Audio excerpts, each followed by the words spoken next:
delusa, arrabbiata e poco fiduciosa per il futuro che ci spetta, perché sono cose che capitano, sono sempre capitate a chiunque, ma se dai del bene e ricevi del male forse ti pesa un po' più nel cuore. 1.000 € nell'arco di 3 giorni. Tanto è riuscita a rubare una 52enne nell'osteria da Silvia a Chiarano.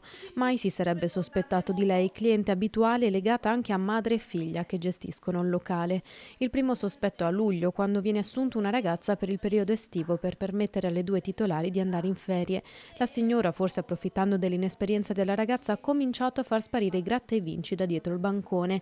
È proprio da luglio, infatti, che i conti a fine mese hanno cominciato a non tornare più. All'ultimo sospetto, dove ero certa che fosse stata lei, e della mancanza di 2 pacchi interi da 5 euro più mezzo, quindi parliamo di 700 euro circa di gratta e vinci, e decido di escogitare, chiamiamola un piano. Stanca di subire questi furti, la titolare 26enne decide dunque di smascherare la cliente facendosi aiutare anche da altri clienti fidati. Metto una telecamera, do la possibilità alla signora di trovarsi da sola nel locale e in diretta vedo lei che si aggira dietro il banco e si porta via un pacco intero di 20 per del valore di 300 euro. Aurora ha approfittato della sua assenza temporanea, qualche minuto di strada a piedi per andare a prendere il figlio all'asilo per guardare cosa facesse la cliente dal telefonino. A colpo sicuro la 52enne si è infilata dietro al bancone e si è intascata un pacchetto di gratta e vinci andandosene in fretta dal bar.